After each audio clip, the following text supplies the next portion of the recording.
کہ وہ جو صحابہ کو دھمکی لگائے, وہ جو کہے میں اس وقت ہوتا تو میری تلوار سے معاویہ نہ بچتا, اور آج اگر وہ موجود نہیں ہے تو میری زبان سے نہیں بچ سکتا, جو سیدنا معاویہ کو اس طرح صریحاً دھمکی دے محرم کے سینسٹیو ماحول کے اندر, بجائے یہ کہ اس کے خلاف پرچے کو کاٹا جائے, اس کے لیے سہولت کاری کی جائے. ایک 2 ٹکے کے بندے کے خلاف پرچہ نہ کاٹ کر کروڑوں مسلمانوں کی دل آزاری ہو جائے تو ہو جائے. پورے لاہور کو اس کے پشت بنا شیعوں کے بعض افسران جو اس کے مرید ہیں اس کی سہولت کاری کر رہے ہیں, اور پورے لاہور کو یہ چاہتے ہیں کہ احتجاج کے اندر دھکیل دیا جائے. مجھے بتائیے, ہم نے کہا تھا اس کو توہین کرے؟ ہمارا جرم ہے اس نے سیدنا امیر معاویہ کی توہین کی ہے؟ ہمارا جرم یہ ہے کہ ہم کہتے ہیں جو بھی کسی صحابی کی توہین کرے اس کے خلاف قانون حرکت میں آئے. ہمارا جرم یہ ہے. ہمیں متشدد بارآور کرایا جا رہا ہے, ہمیں کہا جا رہا ہے یہ انتشار پھیلاتے ہیں, ہمیں کہا جاتا ہے یہ احتجاج کرتے ہیں. اس لیے ہم نے 23 محرم الحرام کو بروز پیر ایک تاریخ ساز دفاع صحابہ کانفرنس کا اعلان کیا ہے. ایک تاریخ ساز احتجاج ہوگا.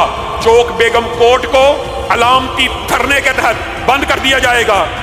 لہذا جو مولا علی کے ماننے والے ہیں وہ کسی صحابی کو گالی نہیں دیں گے. ہاں جو بنو امیہ کے ماننے والے ہیں تو یہ بدعت انہوں نے ہی شروع کی تھی, تو وہ ان کے ماننے والے ہیں, ٹھیک ہے, وہ اپنی نسبت ان کے ساتھ قائم رکھیں. ہم تو الحمدللہ مولا علی کے ماننے والے ہیں, ہم بنو امیہ کے ماننے والے نہیں ہیں, اور نہ ہم معاویہ بن ابی سفیان یا عمر ابن عاص یا مغیرہ ابن شعبہ رضی اللہ عنہم اجمعین ان کے ٹریک پہ چڑھنے والے ہیں. ان کی اللہ تعالیٰ کا ان کا معاملہ اللہ کے سپرد, لیکن ان کی ان غلط چیزوں کے اوپر ہم چلنے والے نہیں. ہم حضرت علی کے ساتھی ہیں, ہم کسی بھی صحابی کو برا نہیں کہیں گے انشاءاللہ. لہذا توبہ کریں. جو بھی آپ کو رافضی نظر آئے صحابہ پر لعنت کرتے کو, تم حضرت معاویہ کی پارٹی کا آدمی ہے, تو مولا علی کی پارٹی کا آدمی نہیں ہے, اس لیے تو یہ کام کرتا ہے. وَلِعَاذُ بِاللَّهِ. سنن نبی داؤد 4131, شیخ البانی نے بھی صحیح کہا, زبیر علی زئی صاحب نے بھی صحیح کہا. اس میں آپ کو یہ بات پتہ چل جائے گی حضرت حسن کے بارے میں. سیدنا مقدام بن مادی رضی اللہ تعالیٰ عنہ بڑے جلیل القدر صحابی ہیں. انہی سے وہ ابو داؤد میں حدیث ہے کہ مجھے اللہ تعالیٰ نے قرآن اور اس کی مثل عطا کیا, یعنی سنت. مقدام بن مادی یہ حضرت میر معاویہ کو ملنے کے لیے گئے شام میں, اور وہاں پر بیٹھے ہوئے ایک خبر آئی تو حضرت میر معاویہ نے کہا مقدام تجھے پتا ہے کہ حسن فوت ہو گئے ہیں؟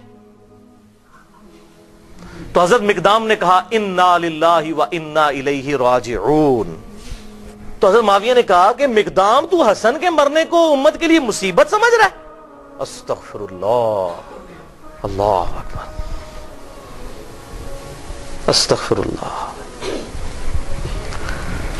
اب جب انہوں نے یہ بات کی تو انہوں نے کہا میں حسن کی وفات کو مصیبت کیوں نہ سمجھوں, میں نے خود دیکھا حضور صلی اللہ علیہ وسلم دائیں طرف حسن کو بٹھاتے تھے اور بائیں طرف حسین کو, اور کہتے تھے حسن مجھ سے ہے, حسین علی سے ہے, اور تو کہہ رہا معاویہ کہ میں حسن کی وفات کو مصیبت شمار نہ کروں. اور پھر حضرت معاویہ کا ایک چمچہ وہاں سے بولا, حسن جو ہے وہ آگ کا ایک انگارہ تھا, اللہ نے اسے بجھا دیا. اللہ, یہ او خدا کے لیے میرے شیعہ دوستو سمجھو یہ کون سی پارٹی ہے جو صحابہ کے بارے میں بکواس کرتی ہے. اگر آپ واقعی شیعہ نے علی, آئی ایم شیعہ پولیٹیکلی, جیسے امام شافعی نے فرمایا تھا اہل بیت کی محبت کا نام رافضی ہونا ہے, تو میں رافضی ہوں.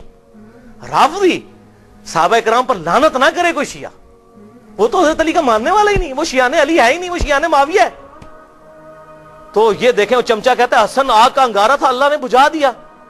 اللہ اکبر. مقدام نے کہا اللہ کی قسم معاویہ تو نے میرے دل کو آگ لگا دی ہے, میں اس وقت تک یہاں سے نہیں اٹھوں گا جب تک کہ تجھے آگ نہ لگا دوں. یہ ہے انڈر پروٹیسٹ اور اعلان حق جابر حکمران کے سامنے, غلط بات کو غلط کہنا. میں تجھے آگ لگا کے یہاں سے اٹھوں گا. معاویہ اللہ کی قسم اگر میں جھوٹ بولوں مجھے یہاں پر ٹوک دینا, اگر میں سچ کہوں تو مجھے بتا دینا. سن معاویہ, میں تجھے اللہ کی قسم دے کے پوچھتا ہوں, کیا رسول اللہ نہیں فرمایا تھا کہ سونا مرد کے لیے حرام ہے؟ حضرت معاویہ نے کہا ہاں کہا تھا. اللہ کی قسم دے کر پوچھتا ہوں, کیا حضور صلی اللہ علیہ وسلم نے مرد کے لیے ریشم کو حرام نہیں فرمایا؟ کہا کہا تھا. اللہ کی قسم دے کر پوچھتا ہوں کہ آپ صلی اللہ علیہ وسلم نے درندوں کی کھالیں اور متکبرانہ لباس اور درندوں کے اوپر سواری کرنے کو حرام نہیں فرمایا تھا؟ حضرت معاویہ نے کہا ہاں کہا تھا. ان کا معاویہ یہ تینوں کام تیرے گھر میں ہوتے ہیں,